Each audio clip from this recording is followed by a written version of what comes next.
It's just 3 characteristics of a highly profitable trader. If you want to be profitable, if you're struggling for funding right now, if you're struggling to gain that profitable edge over the market, these are 3 characteristics you need to develop in order to be a profitable trader. Now, number 1, and this is by far the most important, without this, the other 2 don't even apply, they don't make sense. If you know, then you know, but this is, of course, discipline in trading. Now, there was no way you're going to click on this video and I wasn't going to mention discipline. Like, get out of here, man. Like, obviously, discipline is the utmost important characteristic that you need to develop in order to be a trader.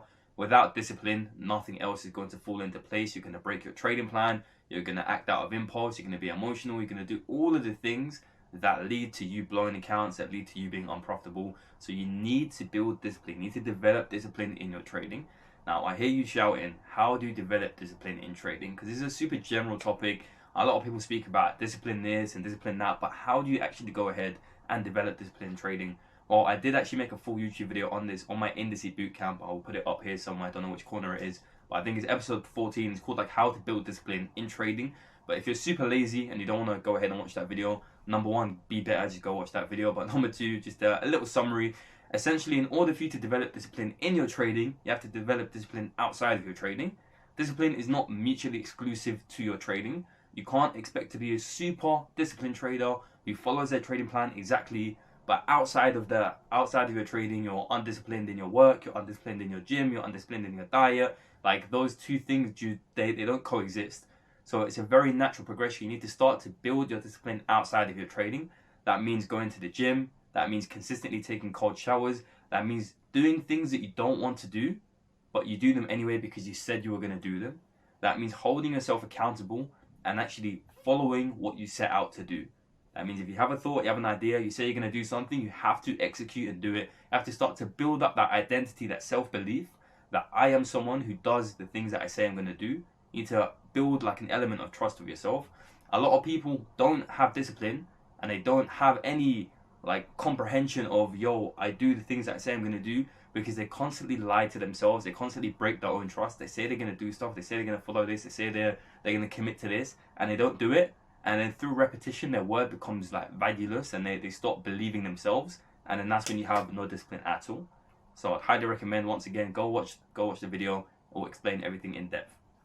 Now, number 2, the second biggest, most important characteristic in my opinion is patience. Patience above all else in trading is so important.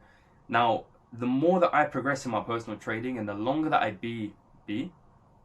we'll leave that one in there, but the longer I stay in this industry, the more that I realize that the really successful traders are not in the market every single day. They really don't trade that much. All the 7 and 8 figure traders that I personally know take max 4 positions in a month. Max. That's 1 a week at the very, very most. Usually it's 1 or 2 good positions in a month and that's it. They're done and they're out the market. You need to understand that it's a numbers game.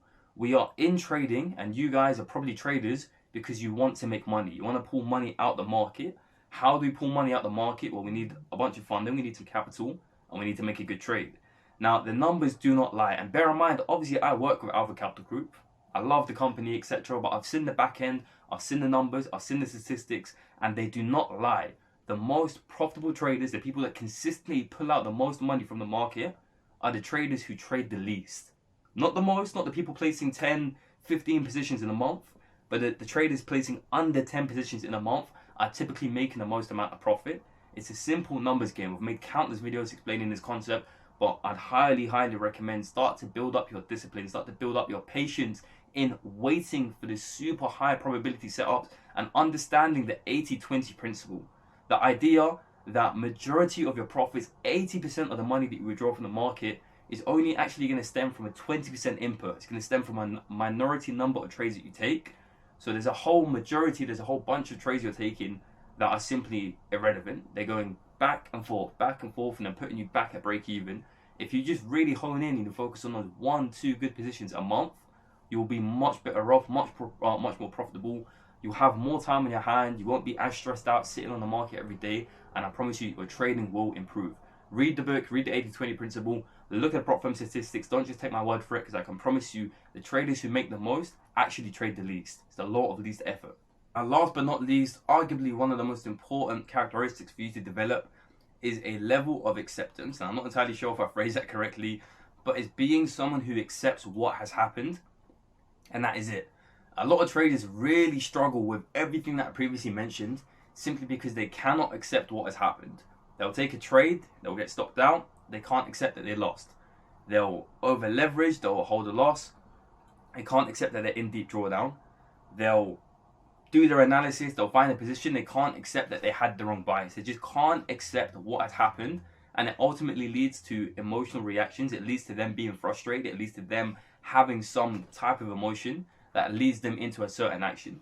So you need to just accept what has happened. If you got stopped out, you got wicked out, you missed your TP, price is accumulating, you missed a nice position because you were on the toilet, it doesn't matter. Just accept what has happened. And I promise you, the longer you stay in this market, and if you actually plan on being in this market long term, year after year, like, things are going to happen. It's natural. It's a numbers game. The longer you're in this market, the higher probability that some sort of BS is going to happen to you. And you need to just accept it because it is what it is. And when you truly understand that the market is abundant, when you truly understand there's thousands and thousands and thousands and thousands of opportunities that present themselves every single day, week on week, month on month, year on year, there is no reason for you to not accept what has happened, because you're always going to have another opportunity. You're always going to have another chance. You're always going to be back in that exact moment, and you can learn from your previous mistakes. So it's fine. It is what it is. Now, obviously, very, very good philosophy to kind of live by, but it is what it is. There's no point in you sitting there looking at hindsight, being like, I should have done this, I could have done that, I would have done that, etc. It is what it is. But that's it for the video. Let me guys know if you enjoyed the style. Let me know if you enjoyed the new camera, the formatting. I'm playing around with some of the camera equipment. I'm gonna be getting way more active on YouTube. I know I say this literally so often, but starting from today, I'm gonna be uploading at least 2 or 3 times a week in preparation for Thailand. We're going to Thailand next month, and I promise you guys, when I'm in Thailand, the content is going to be crazy. So make sure you're active, make sure you got notification bells turned on, and let me know in the comments what you want to see from this channel. Let me know what kind of video you want me to make, and I'll read through all of the comments, and if there's some good video ideas, I'll record them and you'll probably see them later on this week. But that's it. Let me guys know, sub, all of that soon.